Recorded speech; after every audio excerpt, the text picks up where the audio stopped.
Hola, muy buenas tardes a todos nuestros oyentes. ¿Qué tal?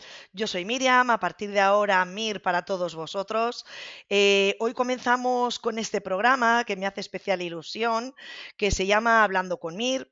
Va a ser un programa que haremos a partir de ahora durante media horita semanal y espero que me acompañéis porque durante esta media hora vamos a escuchar historias reales, historias que nos importan, historias de hoy en día y además van a ser súper interesantes.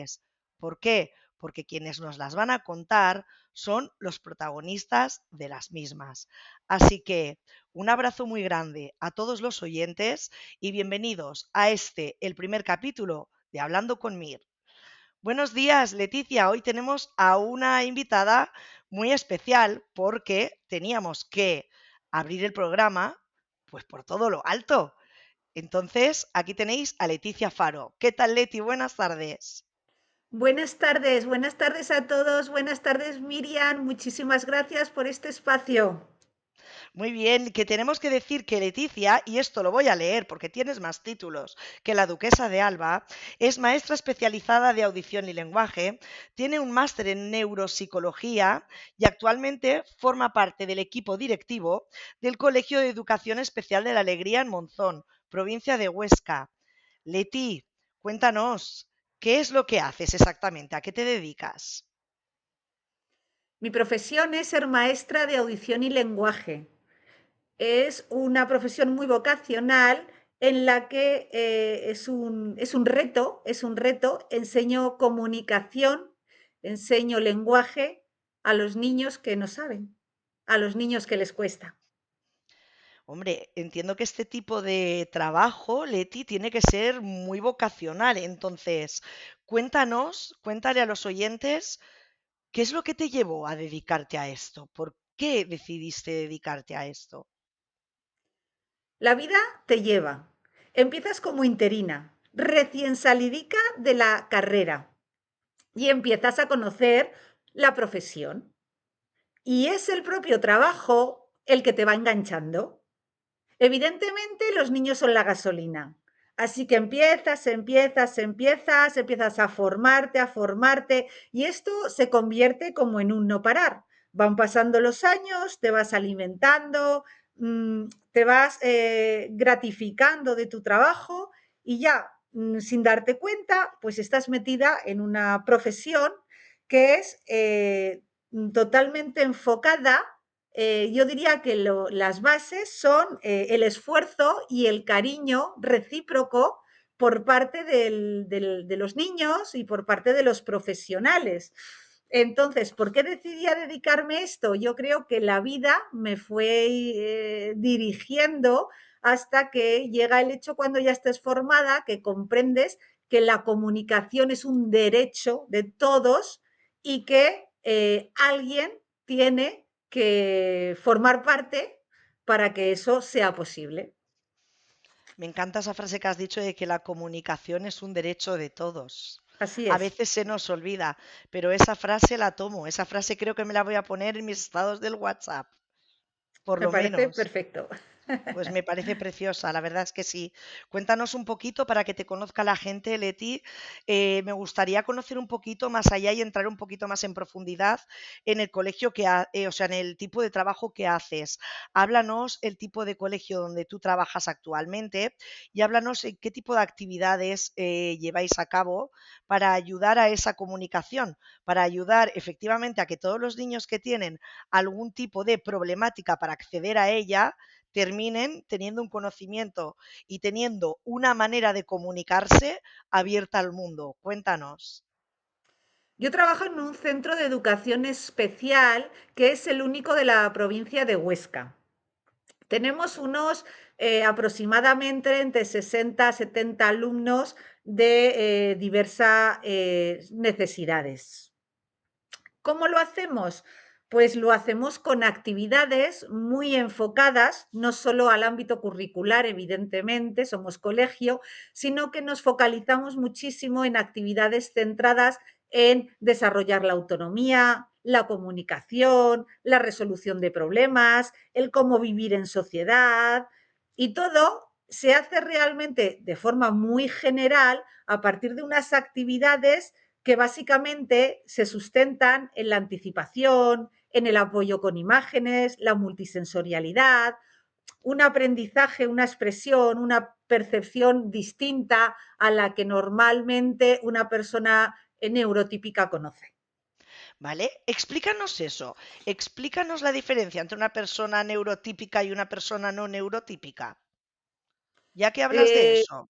a mí no me gusta nada, nada hablar de las diferencias entre las personas, simplemente nos quedaremos en que todos somos diferentes y que cada uno tiene unas necesidades que cubrir. Correcto. Pero como has hablado de personas neurotípicas, He hablado por eso quería que para que los oyentes supieran exactamente qué es una persona neurotípica, me gustaría que explicaras pues cuál es el significado de esa palabra, que como tú dices, se puede leer bien o leer mal, pero al final se utiliza, ¿no? Entonces, ¿por qué se utiliza la palabra neurotípico? ¿Y a qué os referís cuando habláis de una persona neurotípica?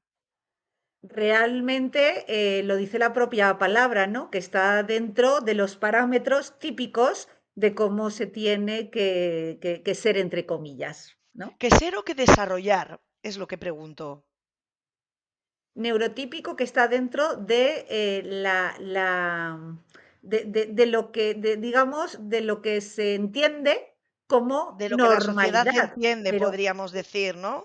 sí, pero es que hoy en día es tanta la diversidad que Claro. es una forma de llamarlos, igual que les llamamos autistas o les llamamos personas con disfunción. Bueno, pues a los que están dentro de este rasgo de la normalidad, pues se les llama pues también para denominarnos neurotípicos.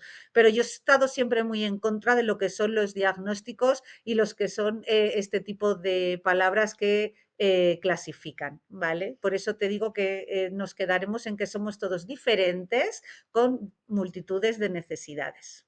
Bueno, de hecho, muchas veces oímos y utilizamos muy mal utilizada la palabra normal, ¿no? ¿Qué es normal? ¿Qué es ¿Qué, normal? Aquí podrían qué ser es 40 normal? minutos más de... Sí, Podrían ser 40 minutos de entrevista hablando solamente de lo que nosotros consideramos que es normal, ¿no? Nos así estabas es. hablando de que dentro del colegio, para que estos niños se desarrollen con total, bueno, pues normalidad, y perdón por la palabra, para que se puedan desarrollar correctamente, hacéis a cabo una serie de actividades sensoriales, auditivas, del tipo que sean. ¿Puedes hacernos un poquito más de hincapié, Leti, por favor? En el tipo de actividades que hacéis. ¿Cómo es un día tuyo en el colegio cuando vas al colegio y estás de maestra? Llegas a clase y ¿qué es lo que te encuentras en clase? Bueno, llegamos a clase y lo primero de todo es entender que todos tenemos días malos y días buenos, con lo cual eh, nunca sabes bien lo que te puedes encontrar. Lo importante es que tu cerebro sea flexible a lo que nos espera hoy en día, ¿vale? Dentro de esta idea, nuestra misión es que los niños tengan un entorno amigable, un entorno lo más seguro para ellos para que puedan realizar sus actividades. Nosotros lo que hacemos es trabajar mucho desde el contexto para el alumno, no Vale. trabajar al alumno. Entonces, lo que hacemos son distintas actividades muy anticipables, muy visuales, multisensoriales me refiero, a que las desarrollamos de distintas formas para que el niño las pueda percibir como él quiera. Y bueno, son ante todos muy centradas en actividades del día a día, en actividades de desarrollo de autonomía y para, ante todo, también desarrollar la comunicación, o sea, que el niño se pueda comunicar en actividades muy centradas en sus intereses, Porque ¿vale? entiendo, Luego sí que Leti, me gustaría terminar con unas perdona. estrategias para ayudar a los, sobre todo los papás que nos están escuchando, el cómo se puede hacer, ¿no? Porque básicamente a tu pregunta, ¿qué hacemos? ¿No? Pues estructuramos muchísimo el espacio, el tiempo, las actividades. Trabajamos mucho a partir de las rutinas, Marcamos actividades con límites muy claros, atendemos los gustos y los intereses y creamos en definitiva un entorno seguro y predecible. Damos alternativas al poder de elección, muy importantes. Y en definitiva, también importante, así como desarrollamos contextos amigables, evitamos contextos que puedan generar tensiones. Muy bien, Leti. Una De, pregunta, porque yo no sé si es gracias a la labor que estáis haciendo los docentes de educación especial o no, pero sí que es verdad que me estoy encontrando cada vez con más casos de papás, a lo mejor también es por los entornos en los que yo me estoy moviendo, con más casos de autismo. ¿A qué se debe esto? uf, yo aquí ya no puedo entrar porque son muchas investigaciones que se están haciendo, hay con más sentido, con menos sentidos. Pero estás de acuerdo con que están Que hay más metiendo en el saco casos, del autismo, hay más casos ahora en los últimos años que hace, por ejemplo, 15 o 20 años? pues ¿O mira, es no te precisamente lo porque gracias a vuestro trabajo y porque se está investigando más que se están detectando más esos casos? No te lo puedo decir con certeza porque yo en aquel entonces todavía era una estudiante, con lo cual todavía, si me lo preguntas dentro de 20 años, sí que podré hacer un análisis comparativo. Sí que es verdad que se dice que hay más casos, ¿vale? Pero es algo que yo todavía tendré que esperar a tener 20 años más para poder contrastarlo. Bien, una cosa, Leti, precisamente esta pregunta venía a colación de la siguiente, y es que, dado que cada vez me estoy encontrando con más personas, no digo que haya más casos o no, por eso te preguntaba a ti que eras la experta, pero sí que es cierto que cada vez me acerco más a padres y madres a los que les están diagnosticando a sus hijos o autismo o una lentitud madurativa o otro tipo de casuísticas diferentes, ¿no? ¿Qué le dirías a un padre? Porque algunos los veo muy desesperados. ¿Tú qué le dirías a un padre o a una madre a los que a su hijo o hija lo acaban de diagnosticar de autismo y sienten miedo y sienten nervios y no saben por dónde va a ir la cosa? Tú, como profesional, ¿qué les dirías para tranquilizarlos? Sobre todo, les diría que el autismo no es una discapacidad. Estamos hablando de una condición, una forma de ser. Y hoy en día tenemos muchas formas de ser. El autismo es una forma de ser más. Sí que es cierto que, como todas las formas de ser, pueden tener discapacidades asociadas. Ojo, entonces ya no estamos hablando del propio autismo, estamos hablando de autismo con alguna discapacidad asociada. Pero si le diagnostican de autismo, es una condición, no es una discapacidad. El autismo, dentro de esa condición, es un espectro. Es un espectro y ¿de qué depende ese espectro? Básicamente del apoyo que los niños puedan necesitar. Entonces, sabiendo que es el apoyo del niño que necesita, yo a los padres le diría que, como está muy condicionado por el contexto, que se centrasen no en lo que es el niño, no en el diagnóstico del niño, sino en vamos a hacer un contexto amigable para que nuestro hijo pueda adaptarse en sociedad, lo máximo posible desde sus fortalezas. Entonces le diría, no os centréis en el diagnóstico, centraros en crear un buen contexto para él y enfocaría en crear un contexto que estuviera básicamente enfocado en la estructuración, en las rutinas, un entorno En las amigable rutinas para este tipo de niños, ¿verdad? y Las muy, rutinas muy son la base, afectivo. ¿no? Mm. Sí, Y muy, mira lo que estás diciendo, y muy afectivo. y muy afectivo, porque ya estas teorías de carne de hace mucho tiempo que decían que nosotros somos muebles para el niño autista, están ya Un poco afortunadamente ya desfasadas, ¿no? muy desfasadas y afortunadamente ya muy olvidadas. Porque cuando hablamos de grados dentro del autismo, es lo que tú dices, o sea que no es que haya un grado de autismo, sino que es el grado de discapacidad que puede ser por otra condición diferente al autismo, o efectivamente en el autismo existen grados, como estamos Dentro del acostumbrados a oír. autismo, dentro del autismo sin discapacidad, estamos hablando de un espectro que depende de los apoyos que este niño necesite para vivir en sociedad. Vale, Mm. única y exclusivamente, y esto no tiene nada que ver con ningún tipo de grado, porque lo que tiene que ver con un grado entendemos que es una discapacidad. O sea, por lo tanto, si una persona tiene autismo, pero no tiene ningún tipo de discapacidad, no tendríamos por qué ponerles un grado, ¿no? Por hablarlo, por decirlo de alguna Sí manera. que, sí que se ponen grados, pero a mí personalmente no me escucharás nunca ponerle grados al autismo porque ¿Mm? lo conozco, sé que es un espectro y sé que nadie, ninguno es igual, todos somos diferentes. Con lo cual, sí que los, digamos, organizo según las necesidades, pero desde luego que no hay ninguno igual. Son todos diferentes, son un espectro y me atrevería a decir que los neurotípicos podríamos aprender también y mucho de autistas de alto nivel que tenemos. No me cabe ni la menor duda de lo que estás diciendo y agradezco muchísimo que nos estés intentando cambiar esa perspectiva y ese prisma con el que hasta ahora lo estamos viendo. Y nos lo estás explicando muy bien, ¿no? ¿Qué le dirías a la sociedad? A la sociedad le diría lo mismo, que nos pusiéramos unas gafas inclusivas y dejáramos de decirle al niño autista que se comporte como nosotros queremos que se comporte, desde nuestra visión. O sea, dejemos de ser tan egoístas.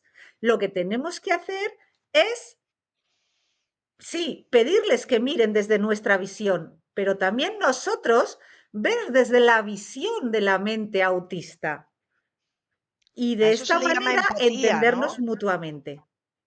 A eso se le llamaría empatía. Sí, Podríamos hablar pero de es que, empatía en este caso. sí, pero es que lo que hacemos es, como tú eres diferente, yo te pido que tú hagas lo que yo debo de hacer porque socialmente así me lo han enseñado.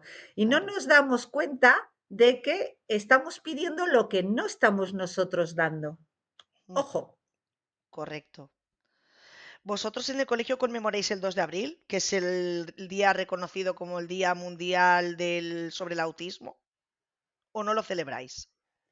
Se celebra, pero no se enfoca en el autismo. En el centro de educación especial, bueno, yo creo que no solo hay autismo, ¿vale? En los centros de educación especial tenemos muchísimas otras causas y evidentemente o celebramos todas o no celebramos ninguna.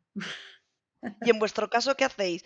¿Celebrarlas todas o no celebrar Nosotros ninguna? celebramos el día de la se le llama el Día de la Discapacidad, pero vuelvo otra vez a palabras horrorosas que tendrían que sacarse, ¿no? Eh, mm, Que tendrían que estar excluidas Tendrían de que lo estar que excluidas. Hay es palabras que ya. no tendrían que existir. Estoy de acuerdo contigo. No hay palabra más Eh, fea que la discapacidad, por Dios, y más yo que llevo trabajando con niños autistas y vuelvo a decir, me atrevería a decir que tienen dones, cada uno el suyo, porque somos todos diferentes, que sorprenderían. qué bonito. Y no me cabe ni la menor duda. Leti, ¿qué más te gustaría aportarnos? ¿Qué te gustaría decirle a nuestros oyentes acerca de lo que hemos estado hablando hasta ahora y que no tenemos claro? ¿O qué te gustaría puntualizar? Bueno, me gustaría dar una ayudita a los papás que se encuentran con el niño autista y se encuentran en casa y no tienen por qué saber actuar. Todo es un aprendizaje, ¿no? Entonces me gustaría darles, nada, unas pequeñas pautas para que el niño funcionara mejor. Básicamente decir que son 3 estrategias, pero muy efectivas. Entonces, sería básicamente una estrategia de estructurar el espacio, una estrategia de estructurar el tiempo y una estrategia de realizar unas actividades, digamos, más organizadas que los niños neurotípicos, ¿no? O sea, centrarnos en lo que son todo, lo vamos a anticipar y todo lo vamos a desarrollar de forma multisensorial. Vamos a poner algún ejemplo. Por ejemplo, ¿cómo podemos estructurar un espacio en casa?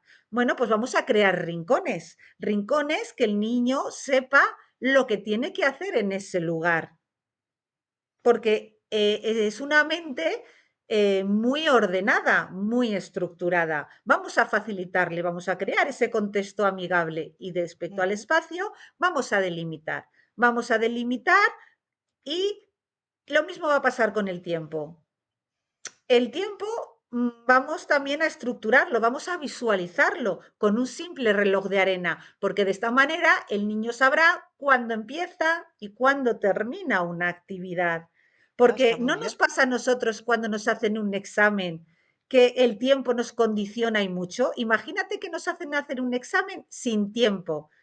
Andaríamos locos. Pues esto es lo que les pasa a los niños con autismo, que si no saben cuándo termina una actividad, estamos generando una ansiedad.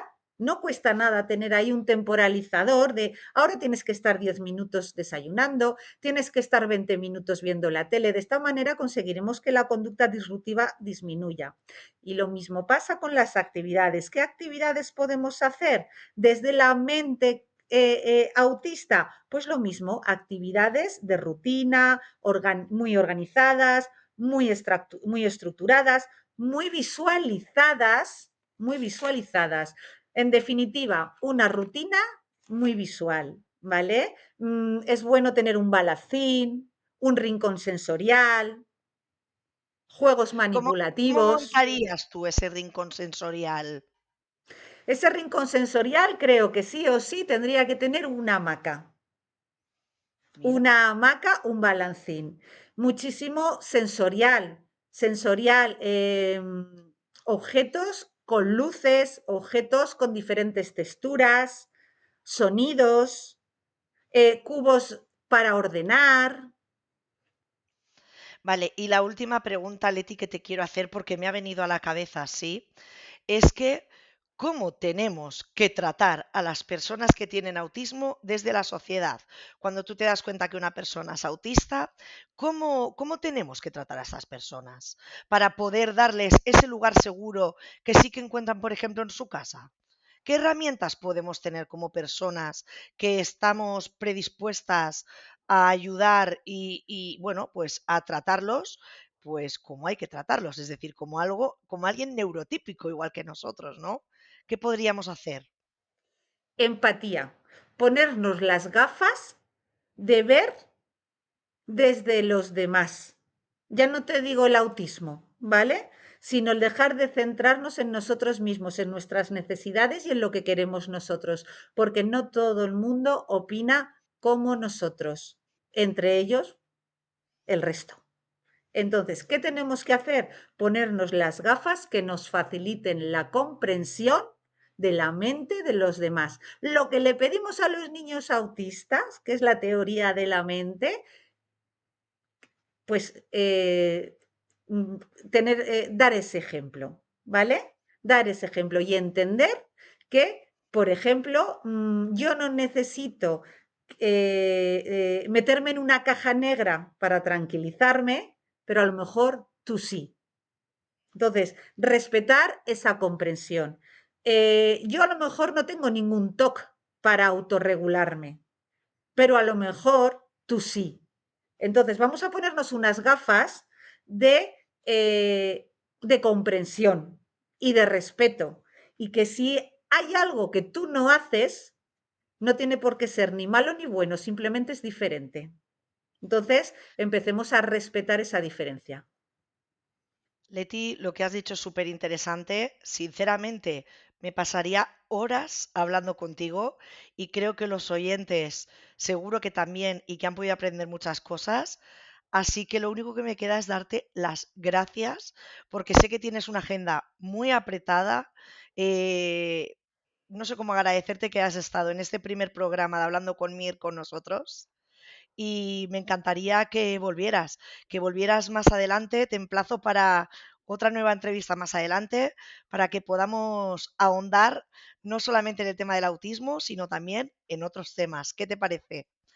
Pues ¿Aceptas? mira, acepto y además te doy las gracias porque me parece muy importante lo que estás haciendo, porque estás haciendo visible lo invisible. De Y eso se ese trata. es el principio, ese es el principio de la inclusión y del respeto a a que A la todos seamos diversidad, iguales, ¿no? Por decirlo de a la alguna manera. diversidad, a la igualdad, sí. Pues Leti, muchísimas gracias por estar con nosotros y a vosotros, queridos oyentes, muchísimas gracias por haber aguantado este primer capítulo de Hablando con Mir. La semana que viene volvemos con nuevas historias contadas por las personas que tienen que contarlas, que son ni más ni menos que los protagonistas. Mientras tanto, os mando un abrazo tremendo. Muchas gracias y muchas veces.